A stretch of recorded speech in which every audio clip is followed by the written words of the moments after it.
Presente na FURB desde 1990, o herbário Dr. Roberto Miguel Klein é um dos maiores de Santa Catarina. Mas ele cresceu, e tudo isso que você está vendo é coisa do passado.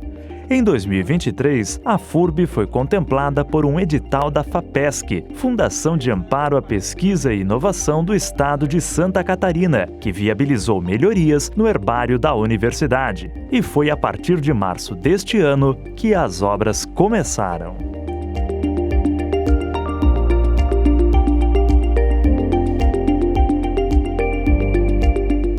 Antes localizado em um anexo do segundo andar do Bloco T do Campus 1 da FURB, o herbário está agora no térreo do mesmo bloco, com acesso pelos fundos do prédio. O novo espaço é mais amplo, com uma nova sala de trabalho para os pesquisadores e com espaço maior para o armazenamento de amostras de plantas coletadas.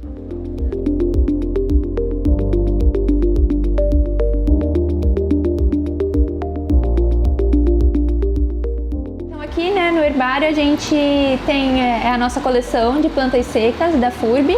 Atualmente a gente conta com mais de 77 mil exemplares e aqui a gente tem alguns desses exemplos de plantas que a gente recebe de coletas de pessoas, de pesquisadores que trazem para nós e também, inclusive, doações que a gente faz, trocas entre herbários. E aí essas plantas elas vêm com alguma identificação relacionada ao local onde elas foram coletadas, a data, quem coletou, aonde coletou, qual era as características do ambiente onde essa planta estava.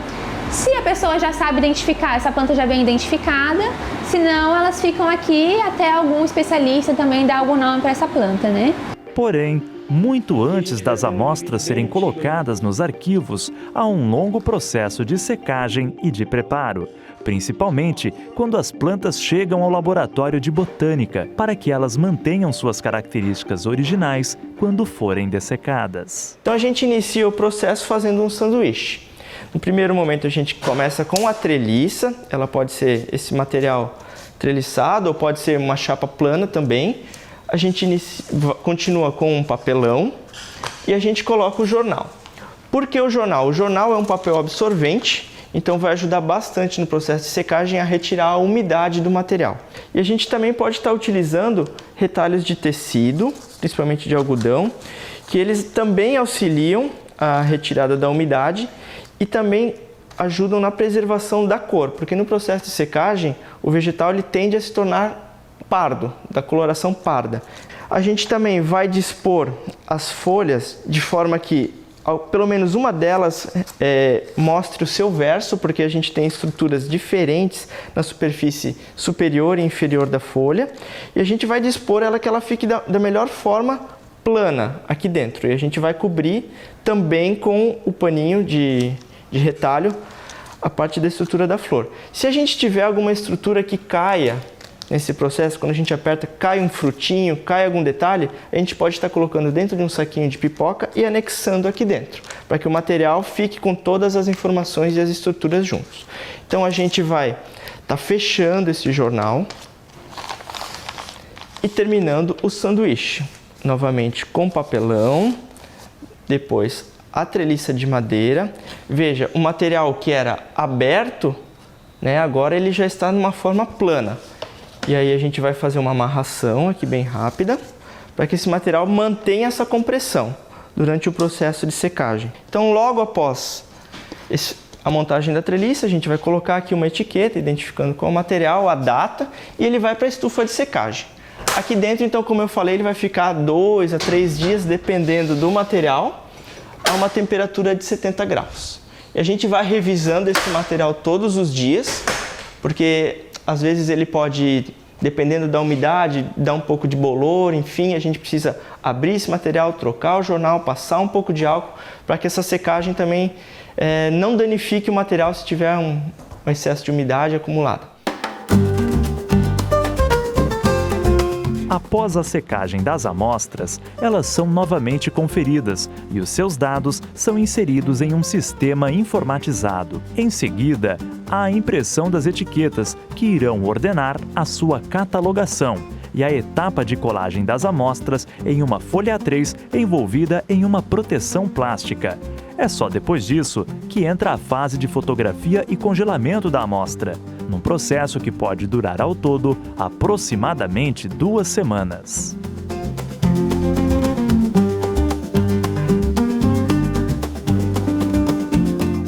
Todos os materiais que a gente tem tombado fisicamente aqui no herbário estão digitalizados. Então todos eles podem ser acessados nas plataformas que a gente tem, nos bancos de dados públicos. Então a gente tem fotos em alta resolução, todos os dados que a gente tem das plantas que estão aqui fisicamente também estão lá digitalizados e estão todos eles nesses bancos de dados. É um banco de dados federal, que é do Jardim Botânico do Rio de Janeiro, e aí tem vários herbários do Brasil, são cadastrados lá, e o nosso é um dos únicos também do Brasil que está 100% digitalizado. Então todas as plantas que entram aqui para dentro na coleção, elas já entram digitalizadas. Então a gente recebe o material, cola ele, tira as fotos e só então incorpora ele realmente na coleção. A gente tem vários tipos de equipamentos, as nossas lupas e microscópios. O que eu mais uso são as lupas mesmo, porque para as plantas que eu pesquiso não tem nada que eu precise ver a nível microscópico. São apenas coisas que é mais fácil visualizar em lupas ou então que só é possível ver com as lupas. Que elas são, os modelos que a gente tem aqui são um pouco diferentes. Alguns deles são mais modernos, por assim dizer, eles até tiram fotos em alta resolução para nós.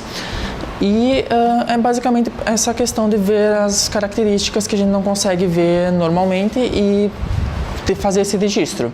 Além do novo espaço, os investimentos realizados neste ano por meio de editais da FAPESC possibilitaram a aquisição de ferramentas e mecanismos que permitem a coleta de DNA de plantas e o armazenamento de compostos químicos a uma temperatura adequada para esta finalidade.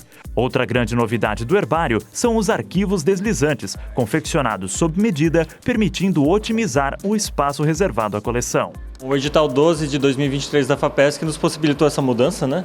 Nós saímos de um espaço em que a gente não conseguia mais ampliar a coleção para esse espaço novo que a universidade reformou.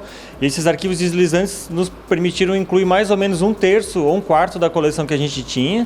O restante a gente ainda manteve nas latas, mas nos possibilita provavelmente um incremento na ordem de até 20 mil amostras, né? Então eu estimo que a gente consiga chegar a 100 mil amostras com o espaço atual. A gente continua buscando fomento para ampliação e colocar todos os arquivos deslizantes até o total da coleção, que nos permitiria chegar numa estimativa de 180 a 200 mil amostras, né, o que dobraria a capacidade atual do número de plantas que a gente tem.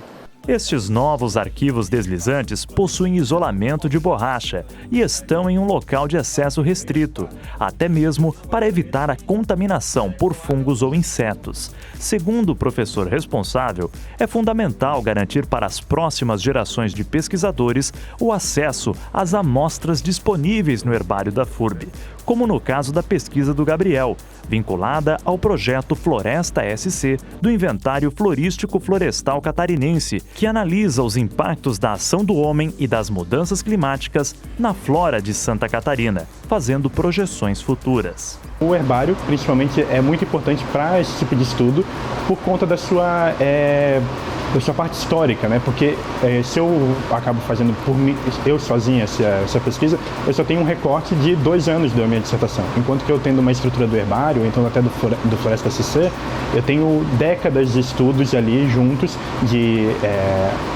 espécies e espécimes preservados aqui que podem durar décadas, que eu posso utilizar as suas localizações e a sua ecologia para o meu estudo. Mesmo com a reforma concluída e a aquisição de novos materiais, os planos para o futuro são de concentrar toda a coleção do herbário em arquivos deslizantes, eliminando os arquivos de lata. Mas, de toda forma, a principal mensagem aos órgãos de fomento que viabilizaram estas melhorias é a de agradecimento. Todo esse investimento ele é um investimento que paga muito a médio e longo prazo, né? Porque é um investimento que a gente está fazendo agora, iniciando nessas pesquisas de DNA e a preservação do material biológico que temos aqui. Então é uma pesquisa que pode nos dar muitos benefícios no futuro com estudos, com atributos farmacológicos que vamos ter com essas espécies nativas aqui de Santa Catarina, para melhoramento genético, para espécies madeireiras, e tudo isso é algo que terá um retorno muito bom no futuro. A gente precisa agradecer aos demais órgãos da universidade que deram todo esse suporte, foram 6 a 8 meses de obra para a gente poder fazer a movimentação, aos estudantes e bolsistas que ajudaram a mover essas 1.045 latas para baixo, 2 andares para baixo, então foram alguns dias de trabalho, bem como a FAPESC, que atendeu às demandas das coleções e lançou um edital para os herbários, que nos possibilitou acessar esse recurso e começar essa ampliação da coleção.